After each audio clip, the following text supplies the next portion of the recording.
Imagine a splendid queen in a 17th century palace, each graceful step in her voluminous gown. But behind her perfect smile lies the silent pain of her menstrual cycle, turning her body into dynasty property, monitored drop by drop. This video brings a journey to explore shocking palace intimacy, royal women's menstrual nightmares, shocking secrets about how royal women faced menstruation, a special story because it not only strips bare the cruel control of feudal society, but also exposes their silent strength, helping you reflect on bodily autonomy in the modern world. Imagine you are a concubine in 1680, standing in the brilliant candlelit Grand Hall of Versailles, where the scent of jasmine cannot overpower the anxiety as you feel the silent flow under your tight corset, wondering if a small bloodstain could shatter your honor or cause a political scandal.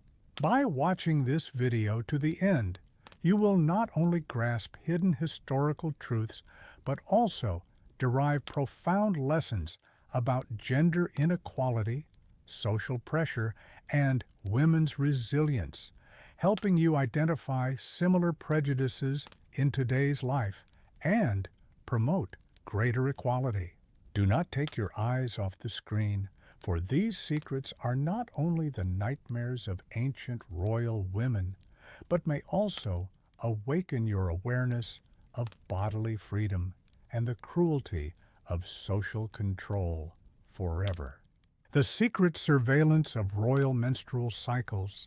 Imagine you are a 17th century queen, compelled to report every detail of your menstrual cycle to court physicians, where each drop of blood becomes a national affair, potentially deciding the dynasty's fate and keeping you in constant anxiety. Continuing the journey to uncover the shocking, intimate nightmares of royal women, we begin with the rule of menstrual surveillance, where women's bodies were transformed into political assets, monitored daily to ensure the throne's succession.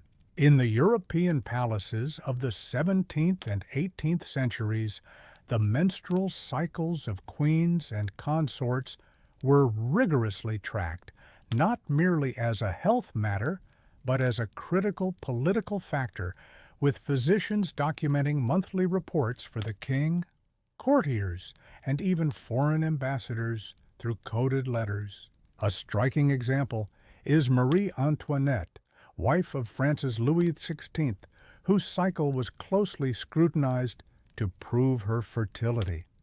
A single day's delay could spark panic across the court, fueling rumors of infertility or political conspiracies, subjecting her to relentless pressure from 1770 onward.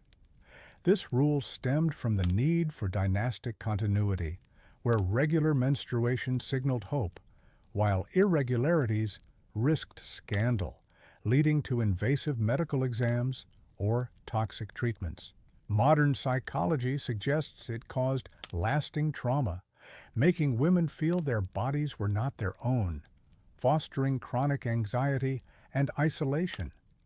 The clear lesson from this rule is that when power turns women's bodies into political tools, it violates personal freedom and perpetuates gender inequality, reminding us to protect privacy and bodily autonomy to avoid repeating such cruel history. However, if menstrual surveillance turned periods into a political minefield, the challenges beneath voluminous gowns made daily management a recurring nightmare. Let us explore that ordeal in the next part. The challenge of menstruation beneath voluminous gowns. Imagine yourself as a royal consort in a grand palace, clad in a magnificent gown that weighs as much as a child, where every step risks a stain that could spark a scandal, turning the simple act of managing your period into a daily battle against fashion and scrutiny.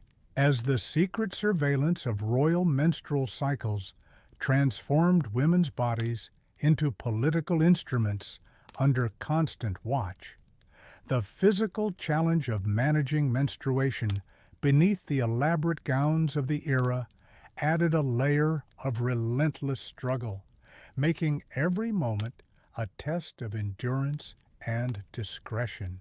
In the 17th and 18th century European courts, royal women wore elaborate gowns constructed with layers of petticoats, corsets, panniers, and heavy silks, designed to project an idealized silhouette but utterly impractical for menstrual management.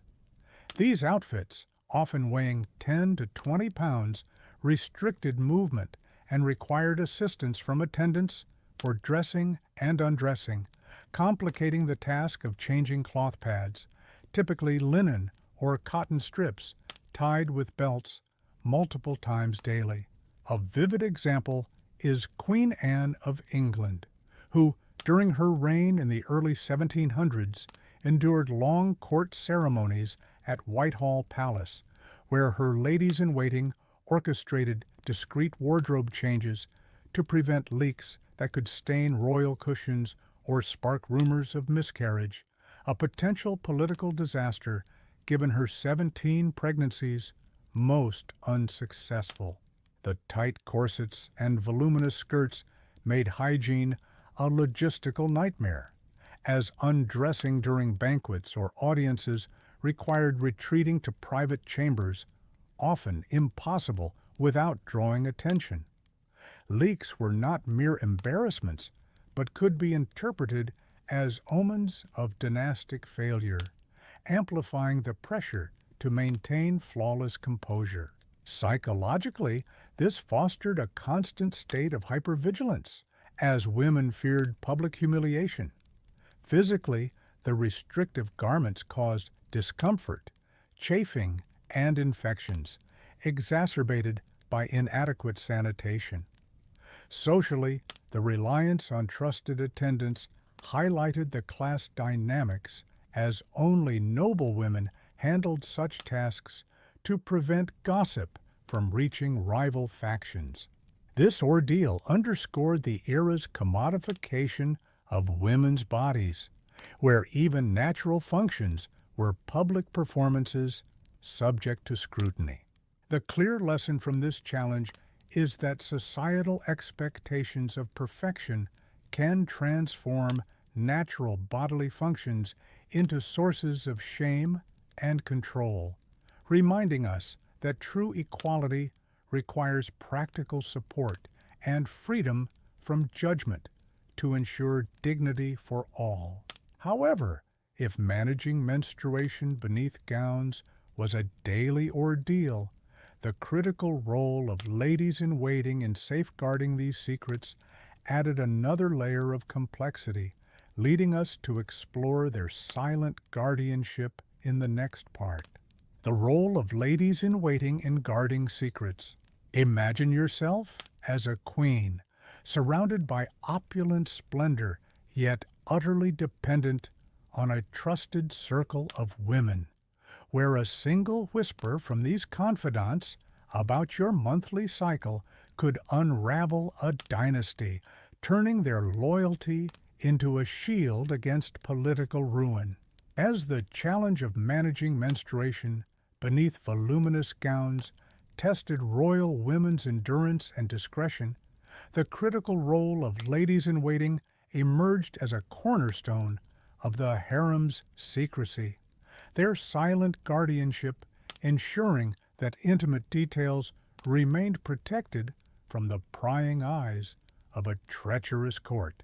In the European courts of the 17th and 18th centuries, ladies-in-waiting were not mere servants, but noblewomen of high rank, chosen for their loyalty, family ties, and discretion to handle the queen's most sensitive needs, including the management of her menstrual cycle. These women assisted with changing cloth pads, disposing of soiled linens, and monitoring the queen's health, all while maintaining an invisible presence to avoid arousing suspicion. Their role was politically charged. Knowledge of a queen's fertility or irregularities could sway alliances, marriages, or even wars, making their silence a matter of state security.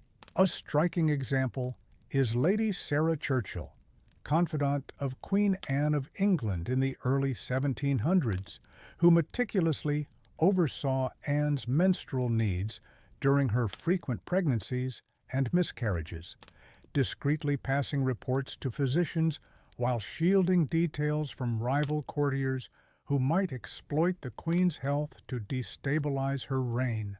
These women kept coded diaries, used secret signals during public events to manage wardrobe changes, and ensured stained cloths were washed privately to prevent gossip.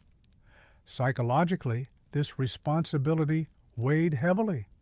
Ladies-in-waiting risked punishment or banishment if secrets leaked, yet their closeness to the Queen granted them influence, creating a delicate balance of power and trust. Socially, their noble status ensured loyalty, but also highlighted class divides, as common servants were deemed too untrustworthy for such tasks. Physically, the labor was grueling, requiring swift and discreet handling of linens in cramped, candlelit chambers, often under the pressure of court schedules. Their guardianship was a testament to the era's commodification of royal bodies, where even natural functions demanded a network of conspiratorial silence to protect dynastic stability. The clear lesson from the role of ladies-in-waiting is that trust and discretion in intimate matters are vital to preserving dignity under oppressive scrutiny, reminding us that supportive alliances can mitigate the harm of systemic control, fostering resilience in the face of societal pressures. However, if the ladies-in-waiting guarded the Queen's secrets with unwavering loyalty, the meticulous rituals for cleaning menstrual cloths added another layer of complexity, leading us to explore that intricate process in the next part. The ritual of cleaning royal menstrual cloths. Imagine yourself as a royal attendant in the shadowy chambers of a 17th century palace, carefully soaking blood-stained linens in scented water under physicians' watchful gaze, where each scrub is not merely a task, but a ritual laden with political and medical scrutiny. As the ladies-in-waiting protected the Queen's menstrual secrets with steadfast loyalty, the elaborate rituals for cleaning royal cloth pads turned a routine chore into a complex web of secrecy and surveillance, ensuring no trace of the Queen's cycle could ignite court gossip or political turmoil. In the European courts of the 17th and 18th centuries, the cloth pads used by royal women, made from fine cotton, linen, or imported silks, often adorned with embroidery, were not discarded but underwent a meticulous cleaning process, reflecting their symbolic and practical significance. These linens were first soaked in cold water infused with salt, vinegar, or wine to dissolve blood stains, then hand-scrubbed with soaps crafted from animal fat and lye by skilled laundresses or trusted attendants, a process that could span days to ensure immaculate results. A prominent example is the court of Queen Catherine of Braganza, consort to Charles II of England in the 1660s, where her Portuguese attendants adhered to strict protocols, washing her menstrual cloths in rose-scented water while court physicians examined the soaking liquid for signs of disease or poisoning, believing the blood's hue or scent held health secrets. This oversight went beyond hygiene. Stained cloths were never carelessly discarded, as their misuse could fuel rumors of miscarriage or infertility, endangering dynastic stability. The procedure required precision. Cloths were dried discreetly, pressed, and returned for reuse, with any error risking exposure of sensitive information. Psychologically, this ritual deepened the queen's loss of bodily autonomy, as even her waist became state property. Physically, it taxed attendants with arduous work in confined, dimly lit spaces. Socially, it highlighted class divisions, as only noblewomen handled initial cleaning to prevent leaks to common servants. This painstaking ritual epitomized the era's commodification of royal women's bodies, where even sanitation was a political act under relentless scrutiny. The clear lesson from these cleaning rituals is that excessive control over natural bodily functions erodes personal privacy and dignity, reminding us that safeguarding bodily autonomy demands dismantling systems that transform private matters into public spectacles. However, if cleaning menstrual cloths was a closely guarded ritual, the invasive medical examinations that followed tested royal women's resilience even further, urging us to explore that harrowing experience in the next part. Invasive medical examinations of the body. Imagine yourself as a royal woman in a cold palace chamber, your body exposed to the probing hands of court physicians, where each painful examination feels like a violation, yet is justified as essential to secure the dynasty's future, turning your most intimate moments into public scrutiny. As the meticulous rituals for cleaning menstrual cloths underscored the loss of royal women's privacy under political surveillance, the invasive medical examinations they endured pushed this violation further, transforming their bodies into objects of dynastic inspection under the guise of medical necessity.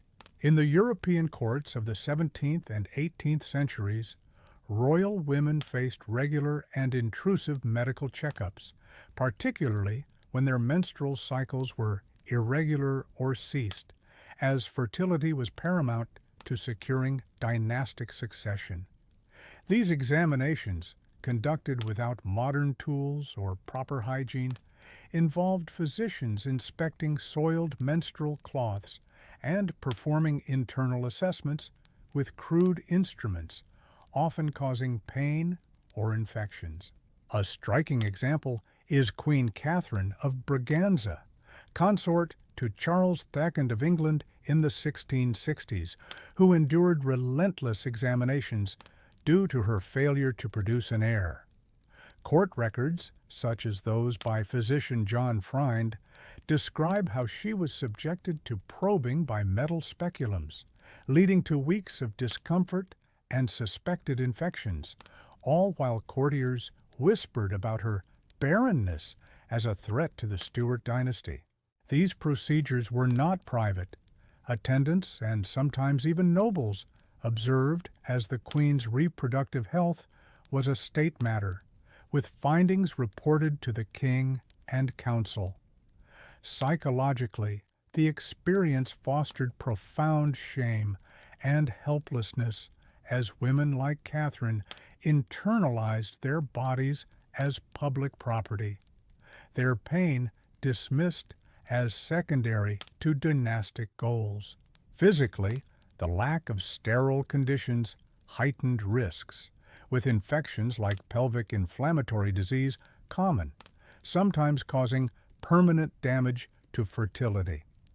Socially, this reinforced gender hierarchies, as male physicians wielded authority over female bodies, their diagnoses shaping political narratives. Irregular cycles could be blamed on hysteria or divine disfavor. The examinations epitomized the era's obsession with controlling royal women's biology, reducing their humanity to reproductive outcomes under the relentless gaze of power. The clear lesson from these invasive examinations is that subjecting personal health to institutional scrutiny dehumanizes individuals and perpetuates systemic control, reminding us that protecting bodily autonomy and privacy is crucial to ensuring dignity and preventing medical exploitation. However, if invasive examinations violated royal women's bodies, the dangerous treatments prescribed to correct their cycles inflicted even greater harm, compelling us to explore those perilous remedies in the next part. Dangerous treatment methods in the feudal era. Imagine a queen trembling in a candlelit bedchamber as court physicians administer a mercury-laced potion to stimulate her womb, each sip further poisoning her body, all to fulfill the dynasty's desperate demand for an heir. As the invasive medical examinations violated royal women's bodies under the guise of dynastic necessity, the dangerous treatments prescribed to correct irregular menstrual cycles pushed their suffering further, employing toxic remedies that often caused more harm than healing. In the European courts of the 17th and 18th centuries, irregular or absent menstrual cycles in royal women prompted aggressive medical interventions, rooted in the era's flawed humoral theory that viewed menstruation as a purge of bodily imbalances. Physicians, wielding authority over queens' fertility, prescribed remedies like mercury-based tonics, lid powders, and bloodletting, believing these would cleanse or stimulate the womb. These treatments, documented in medical texts by figures like John Friend, were not only ineffective but toxic, causing neurological damage, organ failure, and infertility. A harrowing example is Princess Charlotte of Wales, who, in the early 1800s, endured relentless treatments for irregular cycles under pressure to produce an heir for the British throne. Records note she was subjected to bloodletting from her arms during menstruation, consuming mercury-laced drafts that left her weak, with tremors mistaken for hysteria, contributing to her tragic death at 21 in 1817 after a miscarriage. Lead powders, applied to mask menstrual odors or sprinkled on undergarments, accumulated in the body, damaging reproductive organs and mental clarity, while bloodletting weakened women, increasing infection risks in unsanitary conditions. Psychologically, these treatments deepened feelings of powerlessness as women internalized their body's failure to meet dynastic expectations, fostering chronic anxiety and shame. Socially, the reliance on male physicians reinforced patriarchal control, as their diagnoses, often blaming women for divine or moral failings, shaped court politics, sidelining queens like Catherine of Braganza when treatments failed. These dangerous remedies highlight the era's commodification of royal women's biology, where health was sacrificed for lineage and suffering was dismissed as necessary for the state. The clear lesson from these perilous treatments is that misguided medical practices, driven by societal pressures, can devastate lives under the pretext of care, reminding us that evidence-based medicine and respect for bodily autonomy are essential to prevent harm disguised as healing. However, if toxic treatments endangered royal women's health, the expectation to maintain elegance amid such pain demanded superhuman resilience, leading us to explore that silent endurance in the next part. Maintaining elegance amid pain. Imagine yourself as a queen, your body racked with menstrual pain beneath a suffocating corset, yet forced to glide through a glittering ballroom, smiling flawlessly as every step risks exposure, where a single grimace could unravel your royal dignity before a watchful court. As the dangerous treatments endangered royal women's health with toxic remedies, the relentless expectation to maintain elegance amid physical and emotional pain demanded extraordinary resilience, transforming their daily existence into a performance of poise under unbearable pressure. In the European courts of the 17th and 18th centuries, royal women were required to uphold an image of impeccable grace, regardless of menstrual discomfort, fatigue, or the side effects of harmful treatments like mercury poisoning or bloodletting. Court protocols left no room for rest. Queens and consorts had to attend banquets, dance at balls, pose for portraits, and receive dignitaries, all while concealing cramps, bleeding, or weakness beneath heavy, layered gowns that exacerbated physical strain. A poignant example is Marie Antoinette, Queen of France in the 1770s, who, during her early years at Versailles, suffered intense menstrual pain, yet was expected to lead elaborate court dances like the minuet, requiring hours of standing in tight corsets. Her ladies-in-waiting devised secret hand signals to facilitate quick wardrobe changes in hidden alcoves to manage potential leaks, ensuring no stain marred her silk dresses or sparked rumors of dynastic failure. These women mastered the art of dissociation, smiling through agony while their attendants discreetly adjusted padding or provided herbal compresses, all under the scrutiny of courtiers eager for gossip. Psychologically, this constant performance fostered a sense of alienation, as women like Marie internalized their bodies as public spectacles rather than private selves, leading to chronic stress and suppressed emotions. Physically, the strain of corsets and prolonged standing worsened health issues, from fainting spells to infections caused by restricted airflow. Socially, this expectation reinforced gender hierarchies, as male courtiers and kings judged women's worth by their flawless appearance, ignoring their suffering. The demand for elegance turned natural bodily functions into a test of endurance, where any visible weakness could undermine a queen's authority or invite political intrigue. The clear lesson from maintaining elegance amid pain is that societal demands for perfection can dehumanize and silence suffering, reminding us that true dignity lies in acknowledging human vulnerability and fostering environments where rest and authenticity are valued over performative ideals. However, if upholding elegance required superhuman resilience, the lasting psychological legacy and quiet strength of these women offer profound insights, urging us to explore that enduring impact in the final part.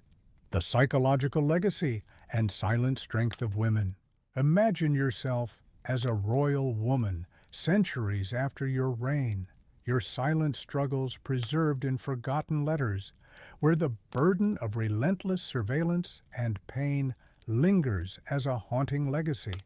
Yet your resilience radiates as a testament to the enduring strength of women under oppression.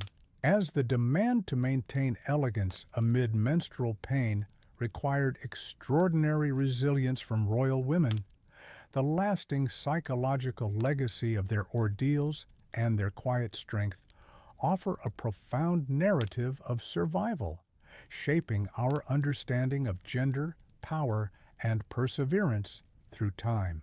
In the European courts of the 17th and 18th centuries, the unyielding control over royal women's menstrual cycles inflicted deep psychological wounds, creating a legacy of trauma that endured across generations while highlighting their remarkable fortitude.